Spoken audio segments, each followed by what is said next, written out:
Assalamualaikum warahmatullahi wabarakatuh. Nama saya Fikram Dwi Pranata. Saya adalah mahasiswa pasca sarjana program studi magister manajemen agribisnis. Baiklah, di sini saya akan menjelaskan soal ujian UTS mata kuliah ekonomi manajerial.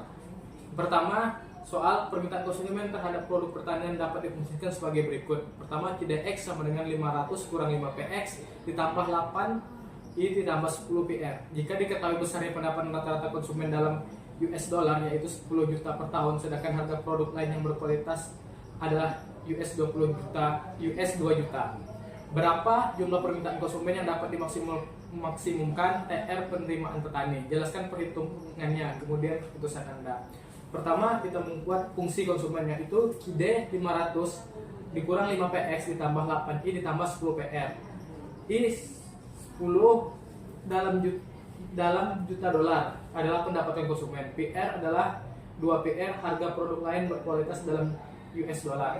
Substitusi nilai I dan PR ke fungsi permintaan, yaitu KID sama dengan 500 PX ditambah 8 dikali 10 ditambah 10 dikali 2 sama dengan 500 dikurang 5 PX ditambah 20 ditambah 20 sama dengan 605 PX. Jadi fungsi permintaan akhir adalah KID sama dengan 500 PX, KID sama dengan 600 dikurang 5 PX. Fungsi penawaran yaitu PS min 10.000 ditambah 15 PX. Karena sudah diasumsikan tidak 10.000 yaitu 1.000, yaitu min 1.000 ditambah 15 PX.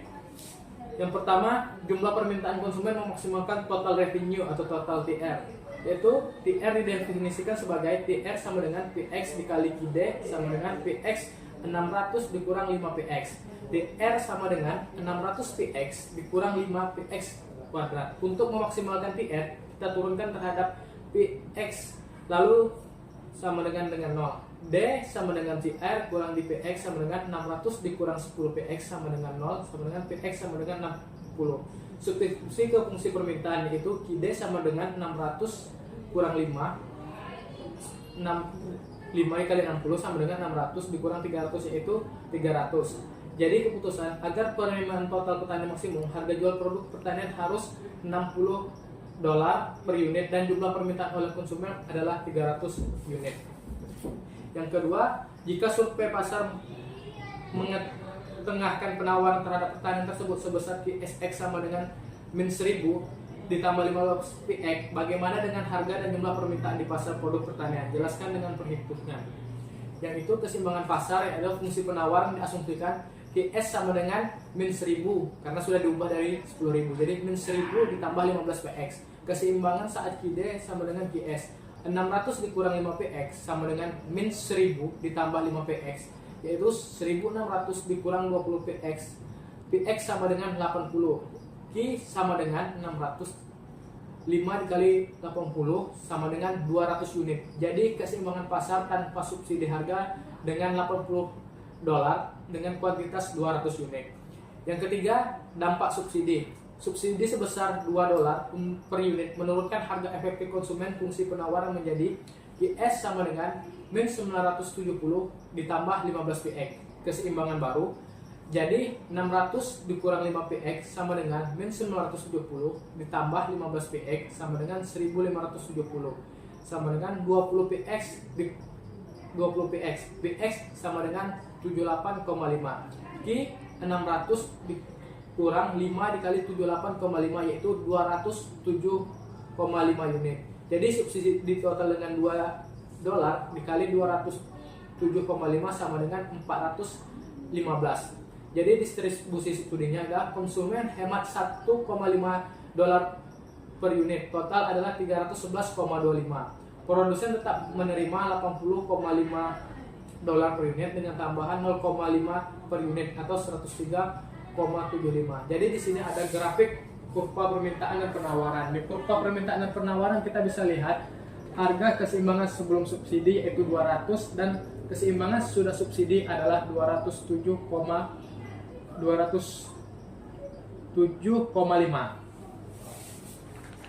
Selanjutnya kita memasuki soal yaitu pemakaian bahan baku untuk 3 produk perusahaan X sebagai berikut. Dapat kita lihat tabel di sini pada soal tersebut. Pertanyaan pertama, berapa hasil produksi maksimum tersebut dengan pemakaian bahan baku seperti tabel di atas. Yang pertama kita lihat produksi maksimal terjadi pada pemakaian bahan baku 16 unit dengan hasil. Kenapa yang 16 unit? Karena pada 16 unit ini untuk produksi A sebesar 105, produksi B 130 dengan 16 unit, dan produksi C sebesar 160. Jadi total produksi pada bahan baku unit ini adalah yang terbesar, yaitu 395 unit. Selanjutnya, apa keputusan Anda sebagai manajer? Keputusan saya sebagai manajer adalah keputusan logis, yaitu memproduksi dengan penggunaan bahan baku 16 unit karena menghasilkan output maksimal dan efisien. Selain itu, pada titik ini juga penjualan dan keuntungan perusahaan berada pada tingkat maksimum. Mana tingkat penjualan yang lebih tinggi bagi perusahaan jika harga jual produk tipe A $50, tipe B $30, tipe C $20 per unit. Jadi tingkat penjualan harga per unit A 50, B 30, dan C 30. Jadi kita kalikan pada bahan baku 16 unit produk A itu 105 dikali $50 dengan total adalah $5.250. Sementara produk B pada 16 unit itu 130 dikali $30 sama dengan $3.900. Sementara yang C 160 pada bahan baku 16 unit itu 160 dikali $20 sama dengan 3.200 unit. Jadi penjualan tertinggi terjadi bahan baku 16 unit dengan total penjualan sebesar $12.350. Kebijakan menguntungkan. Kebijakan mana yang diambil pengusaha tersebut jika tipe mana yang lebih menguntungkan? Biaya produk tipe A35, tipe B15, dan tipe C 10. Kita lihat, kita hitung dulu biaya laba. Dengan tipe A tadi biayanya 50, tipe A35 per unit, jadi laba per unitnya 15. Tipe B itu dengan biaya 30, dengan tipe B 15 unit laba per unitnya 15. Sedangkan tipe C dengan $20 dengan laba per unitnya sebesar $10. Pada bahan baku 16 unit kita lihat laba tipe A sebesar 105 dikali $15 yaitu $1.575. Laba tipe B 130 dikali $15 yaitu $1.950, dan laba tipe C 160 dikali $10 yaitu $1.600. Jadi total laba adalah sebesar $5.125. Keputusan terbaik adalah produksi maksimal 16 unit bahan baku tetap optimal karena memberikan produksi, penjualan, dan laba tertinggi. Tipe B menghasilkan laba tertinggi secara individual, tetapi kombinasi ketiga tersebut memberi hasil yang paling menguntungkan. Baiklah, di sini saya akan melanjutkan soal nomor 2, yang mana soalnya pabrik sawit menghasilkan minyak goreng mempunyai 3 shift pekerja dalam sehari, rata-rata bekerja 6 jam per hari. Untuk meningkatkan produktivitas kerja maka dibutuhkan pelatihan kerja ketiga shift tersebut. Yang A, berapa jumlah pelatihan dilakukan untuk masing-masing shift tersebut untuk mendapatkan jumlah produktivitas kerja optimal yang dapat dicapai. Yang pertama kita lihat untuk lama jam pelatihannya terdiri dari 6 jam. Untuk shift 1 yang paling produktivitas kerja optimalnya itu pada 6 jam dengan 92.000 unit. Sementara untuk shift kedua yaitu dengan 6 jam 86.000 unit. Untuk shift 3 yaitu dengan 5 dan 6 jam 99.000 unit. Tetapi kalau melihat produktivitas kita memilih yang 5 jam yaitu 99.000 unit. Jumlah produktivitas kerja yang dicapai. Jadi masing-masing shift 1 dan 2 sebaiknya melakukan pelatihan kerja selama 6 jam karena pada 6 jam itulah produktivitas kerja mencapai nilai maksimum. Sedangkan shift 3 pelatihan hanya kita lakukan 5 jam karena sudah mencapai produktivitas yang maksimum. Yang kedua, jika diketahui biaya pelatihan tenaga kerja sebesar $50, berapa biaya pelatihan kerja yang dibebankan untuk mencapai produktivitas maksimum yang dihasilkan tenaga kerja? Kita ketahui tadi untuk shift 6 jam yang shift 1, 6 jam dikali $50 yaitu sebesar $300. Yang shift kedua adalah 6 jam dikali $50 sebesar $300, dan shift 3 adalah 5 jam dikali $50 yaitu $250. Jadi total biaya pelatihan yang dibebankan dari 3 shift tersebut mencapai produktivitas maksimum adalah sebesar $850. Ketiga, shift mana yang lebih efisien jika biaya produksi sebesar $10 per unit? Untuk menghitung efisiensi kita hitung output atau unit biaya produksi. Asumsikan produktivitas adalah dalam satuan ribuan unit.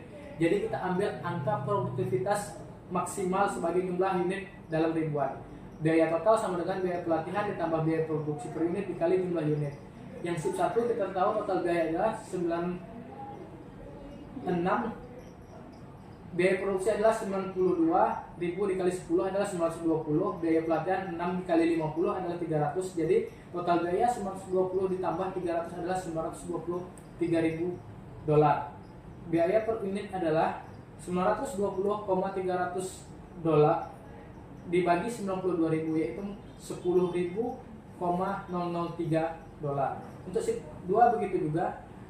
Total biayanya adalah 860.000 ditambah 300 yaitu 860.300 dolar dibagi 86.000 unit sama yaitu 10,003. Yang shift ketiga, total biaya adalah 990.000 dolar ditambah 250 sama dengan 990,250 dolar dibagi 99.000 unit yaitu 10,002. Biaya per unit hampir relatif sama dengan penggunaan 10 dolar di semua shift, tetapi shift 3 lah yang menghasilkan output paling besar dengan waktu lebih dan biaya lebih kecil, sehingga dalam konteks produktivitas shift 3 adalah shift yang paling efisien. Terima kasih. Wassalamualaikum warahmatullahi wabarakatuh.